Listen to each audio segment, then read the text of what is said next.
The con's getting better every year. It really is, everyone, and it's great to look at a full house like this and coming out for Revolution. Thank you so much.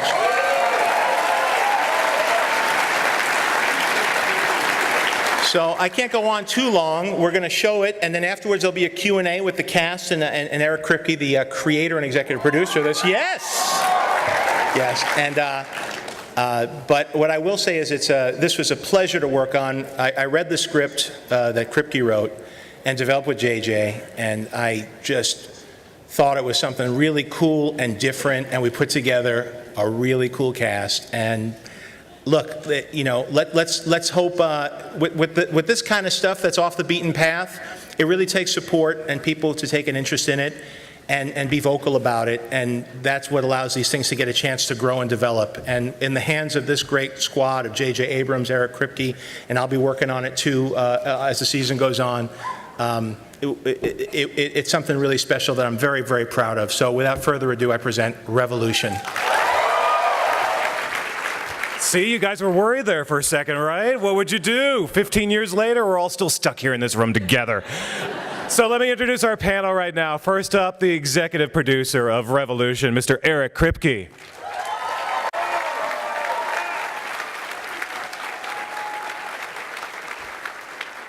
Next up, you've seen him in things such as Rizzoli and Isles, The Closer, and a little movie I like to call The Twilight Saga. It's Billy Burke. Who, of course, plays Miles on the show. Next up, she plays Charlie Matheson. You've seen her on Being Human. It's Tracy Spiridakos.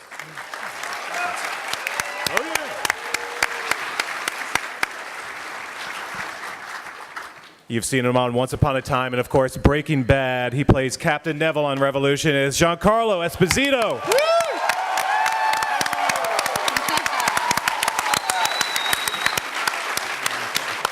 Giancarlo, I'm glad I see this cleared up. I'm glad you kind of healed. That's looking good. I heal fast. And finally, you've seen he'll be in the next Twilight movie. He plays Nate on Revolution as J.D. Pardo.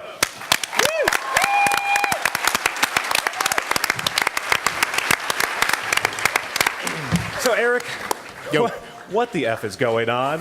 So, who's behind this? Well, I mean, what can you tell us in sort of, what cabal? Is it a military sort of coup? What is causing this? No, I'm glad you asked. I'm going to reveal every secret of the entire show right now. Then we can all leave early. For this crowd! I'm really not. It's it'll be an ongoing mystery of the show, but I can promise you we have the answers.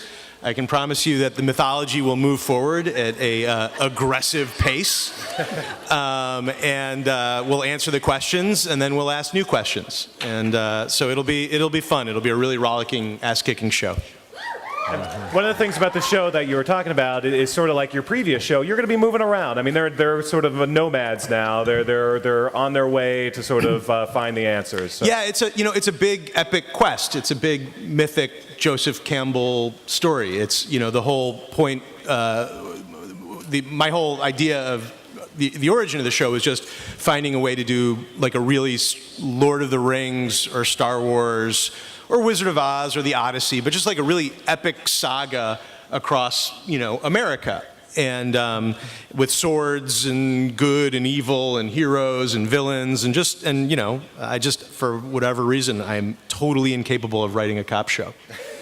So, and we thank you for that. Yeah, thank you, Ryan. But I think the other thing that you've mentioned in the past is sort of, and you look out at this crowd and how many phones are recording you right now, how many YouTube videos are going to appear in the next day or so, and sort of how this culture, society now, sort of inspired a little bit of this story. Yeah, and it's really, we think we stumbled onto a really compelling what if in terms of this wasn't caused by nuclear war or disease or... What was it caused by, Eric? Or zombies. It was just caused by the power going off, and you saw with this blackout like how frustrating it is. Or is anyone ever angrier than when their computer freezes up? And to take all of that away, and then on top of all that, we're dangerously separated from our food and water supplies. And I think everyone sort of feels in kind of their animal instinct that we're over reliant on this technology. So I think everyone can picture themselves in this world, and we want a world that people kind of want to play in, and they want to see, what would they do and how would they survive, and make it an exciting place to visit every week. So, and that, again, everyone can really see what would happen to them. And for the record, I would be either dead on day 3, or I would be in somebody's harem. You are a very pretty man. I am. I have delicate features. Yes.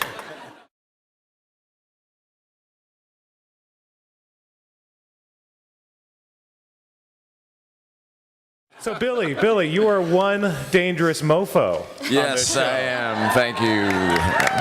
So I understand there's a sword school. Talk about sort of what you went through on that kind of training, and going forward, sort of what kind of kicking ass are we going to see you accomplish? Well, we have who I consider to be one of the best in the business to take care of that for us. His name is Jeff Wolf.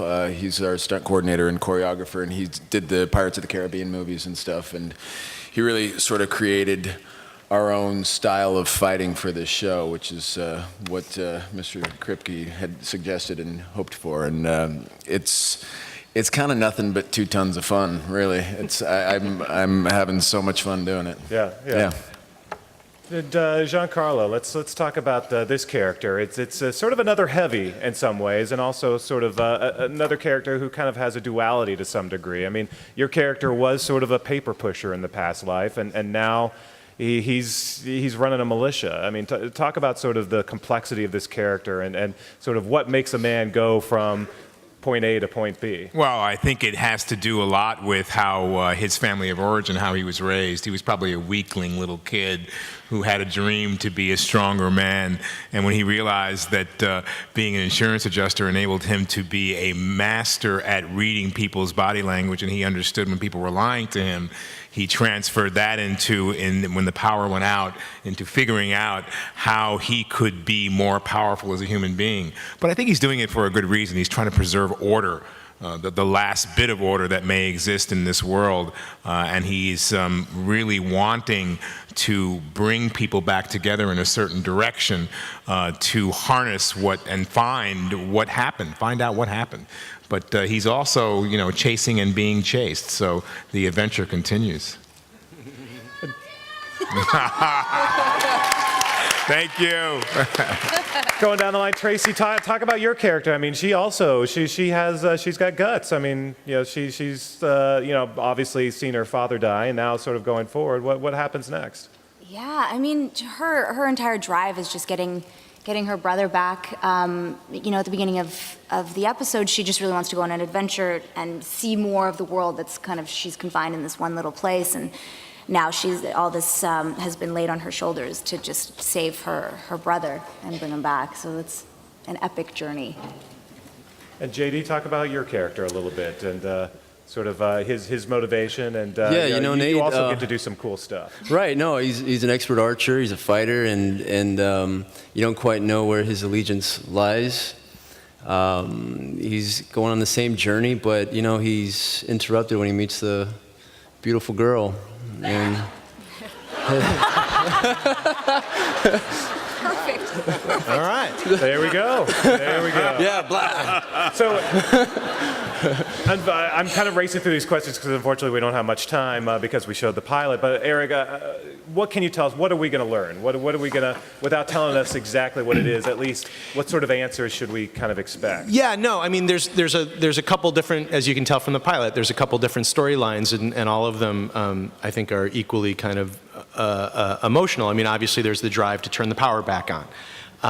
But equally as important, it's a drive for this family to come together and reunite, because, I think what makes genre shows great are its focus on characters and making sure that they're complicated and deep and human and emotional and relatable. I mean, if you look at the great genre shows, if you look at, Buffy, X-Files, I mean, Lost, which is like the gold standard of an ensemble genre show. I mean, you tune in for those characters. And so it's just about really this family reuniting. And then another part of it is more and more this resistance, you don't even really see the resistance in the show outside of the fact that the title's Revolution, and this resistance will begin and grow more and more, and these characters will be swept up in it, and it is really about this revolution as they're kind of fighting to restore the country and fighting to restore their own family. So I think there's a lot of I think the mythology is important, but I really think it's about it's about characters, and it's about family, and it's about freedom. And on that note, unfortunately, that is the end of the panel. Mondays, 10 p.m. this fall, Revolution. Tell your friends.